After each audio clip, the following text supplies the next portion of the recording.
اسرائیل نے جو بربریت فلسطینیوں کے خلاف کی ہے اس کا انجام وہ بھگتنا شروع کر دیا ہے۔ مقبوضہ فلسطین میں صہیونی فوج مزاحمتی فورس کے نشانے پر آ گئی ہے۔ نابلس کے اندر ایک مرتبہ پھر جھڑپیں ہوئی ہیں۔ نابلس میں حضرت یوسف علیہ السلام کے مقبرے کے بالکل قریب جو ہے اسرائیلی فوج اور فلسطینی مزاحمتی گروہ کے درمیان شدید جھڑپوں کی خبر مل رہی ہے۔ رپورٹس کے مطابق جو حضرت یوسف علیہ السلام کے مقبرے کے بالکل قریب جو ہے وہ مسلحانہ جھڑپیں ہوئی ہیں، جس کے نتیجے میں کچھ اسرائیلی مارے گئے ہیں۔ اور آپ کو یہ بھی بتا دیں کہ اس مقبرے کے ساتھ ہی اسرائیل نے اپنی فوجی چوکیاں قائم کر رکھی ہیں جن کے اوپر پیٹرول بمبوں سے حملہ کیا گیا ہے۔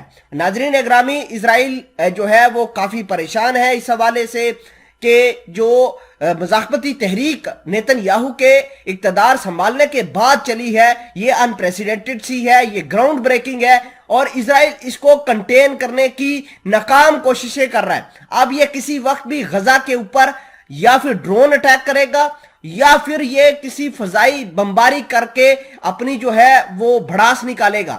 آپ کو یہ بھی بتا دیں کہ جب نیتن یاہو آئے ہیں اقتدار کے اندر، انہوں نے غزہ کی پٹی کے اوپر بمباری کی ہے، اور ہم نے یہ بھی دیکھا کہ یہ کیمیکل ویپنز کا استعمال تک کرتے رہے ہیں۔ بیروت کے اندر انہوں نے سال 2020 کے اندر حملہ کیا تھا، کیمیکل حملہ، جس کے نتیجے میں 265 عام شہری جاں بحق ہو گئے تھے۔ یہ اسی طرح کا ایک پلان بنانے کی کوشش کر رہے ہیں۔ اس حوالے سے کچھ اہم چیزیں آپ کے سامنے رکھتے ہیں۔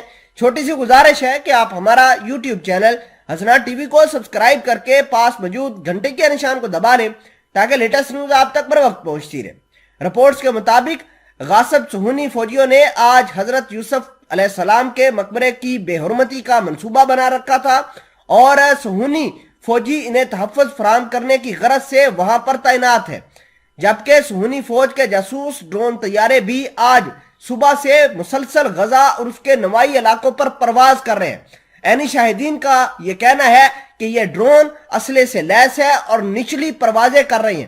ناظرین گرامی، یہ حضرت یوسف علیہ السلام کے مقبرے کی بے حرمتی کرنا چاہتے تھے، لیکن جو مزاحمتی گروپ ہیں انہوں نے سمے رہتے پہلے ہی ان کو ٹیکل کیا ہے اور ان کا منہ توڑ جواب دیا ہے۔ گزشتہ روز فلسطینی مزاحمتی فورسز نے مغربی کنارے میں غاصب صہیونی فوج کی چیک پوسٹوں پر فائرنگ کے آپریشن انجام دیے گئے ہیں۔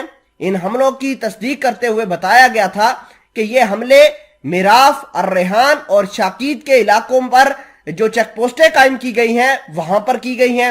پیر کی صبح سے لے کر اب تک بڑے حملے کیے گئے ہیں اسلامی جہادی تنظیم کے جانب سے، اور امید یہ ظاہر کی جا رہی ہے کہ یہ معاملہ اگلے لیول کے اوپر جائے گا۔ رپورٹ کے مطابق گزشتہ روز حماس کے ایک رہنما نے عزیز الدین قسام بریگیڈ کی طرف سے قیدی بنائے گئے صہیونی فوجی کی تصویر بھی جاری کی تھی، اور جسے غاصب صہیونیوں کے ساتھ فلسطینی قیدیوں کے تبادلے میں ایک اقدام قرار دیا گیا ہے۔ ناظرین گرامی، آپ کو یہ بھی بتا دیں کہ بہت سارے قیدی جو ہیں وہ فلسطین کے اسرائیل کے قبضے میں ہیں، اور بہت سارے اسرائیلی جو فوجی ہیں یا پھر عام دوسرے لوگ ہیں وہ قیدی بنائے گئے ہیں حماس کی جانب سے، اور حماس نے اعلان کیا ہے کہ اگر آپ قیدیوں کی ایکسچینج کرنا چاہتے ہیں تو وہ اس کے لیے بھی تیار ہیں۔